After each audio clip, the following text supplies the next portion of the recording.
کراچی کے ہل پارک کے قریب مبینہ قبضے اور متنازع تعمیرات کے معاملے میں نئے سوالات سامنے آ گئے ہیں۔ ایک جانب کے ایم سی کے محکمہ لینڈ نے متعلقہ پلاٹ کے لیے مشروط NOC جاری کی، جبکہ دوسری جانب آپ ڈائریکٹر لینڈ نے پولیس کو خط لکھ کر مبینہ تجاوزات، جعلی دستاویزات اور غیر قانونی تعمیرات کے خلاف کارروائی کا مطالبہ کر دیا ہے۔ دستاویزات کے مطابق 30 اپریل 2026 کو KMC کے محکمہ لینڈ نے plot number 39G4 block 6 PECHS کے حوالے سے ایک کنڈیشنل NOC جاری کی۔ NOC میں کہا گیا تھا کہ اگر متعلقہ سوسائٹی اور دیگر مجاز اداروں کو اعتراض نہ ہو اور سرکاری یا KMC اراضی پر تجاوزات شامل نہ ہوں تو محکمہ لینڈ کو تعمیرات پر کوئی اعتراض نہیں ہوگا۔ تاہم NOC میں یہ بھی واضح کیا گیا تھا کہ یہ ملکیت قانونی حقوق یا حدود بندی کی تصدیق نہیں کرتی۔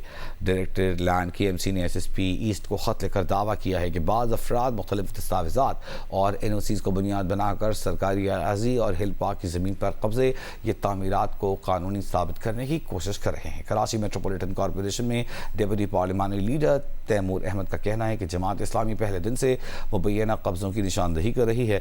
تاہم سوال یہ ہے کہ اگر قانونی حیثیت واضح نہیں تھی تو مشروط NOC کس بنیاد پر جاری کی گئی؟ MKM پاکستان کے رہنما ڈاکٹر فاروق ستار نے کہا ہے کہ کراچی کی ساری زمین کی لیز KMC کے پاس ہونی چاہیے۔ کراچی کو وفاق کے حوالے کرنے کی بات پہلی بار نہیں ہو رہی۔ 1947 سے 1970 تک کراچی وفاق کے ہی انڈر تھا۔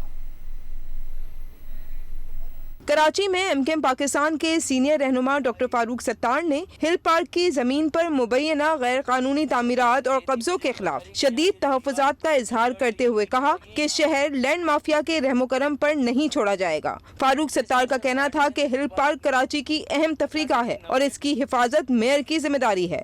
ان کی ذمہ داری کراچی میٹروپولیٹن کارپوریشن کی ہے، میئر کراچی کی ہے، کراچی میٹروپولیٹن کارپوریشن کے ڈائریکٹر پارکس اور ڈائریکٹر لینڈ کی ہے کہ وہ ان پہاڑیوں کی حفاظت کریں، ان زمینوں کی حفاظت کریں اور اس پورے ہل پارک کی حفاظت کریں۔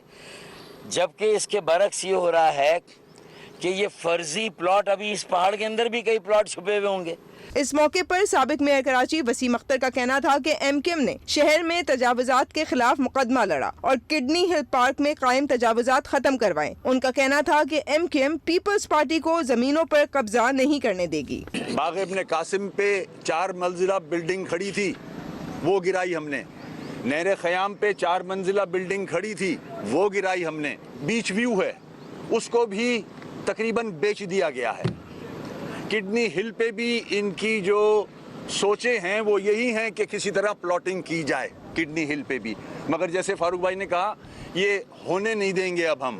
ڈاکٹر فاروق ستار کا کہنا تھا کہ پیپلز پارٹی نے کامران ٹسوری کو گورنر سندھ کے عہدے سے اس لیے ہٹایا کہ وہ ان کے غیر قانونی کاموں میں رکاوٹ بنے۔ ان کا کہنا تھا کہ کامران ٹسوری کو بلدیاتی انتخابات سے پہلے دوبارہ گورنر بننا چاہیے۔ کیمرامین جاوید عمرانی کے ساتھ کرن خان، جیو نیوز، کراچی۔ میئر کراچی مرتضی وہاب نے کہا ہے کہ ہل پارک KMC کا تھا، ہے اور رہے گا۔ اس کی زمین پر تعمیراتی کام KMC کی اجازت سے نہیں کیا جا رہا بلکہ PCHS کی اجازت سے کیا جا رہا ہے۔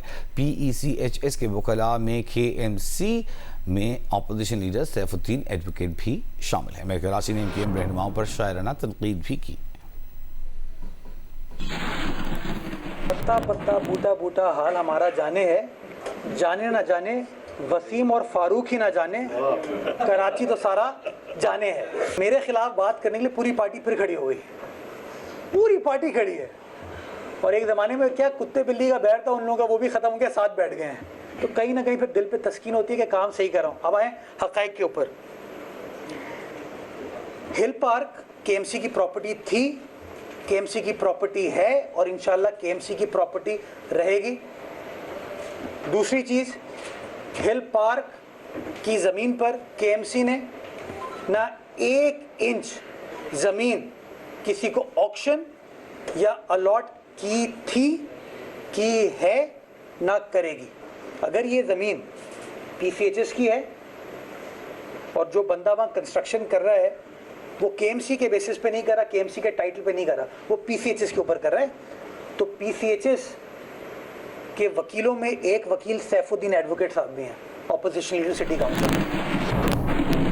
اور کراچی کے شہری پانی کی دہائی دے رہے ہیں. عید کے 3 دن لوگوں کو پانی کی تکلیف رہی. اور ایک اور خبر اس سے جڑی ہوئی اب ہمارے پاس ہے.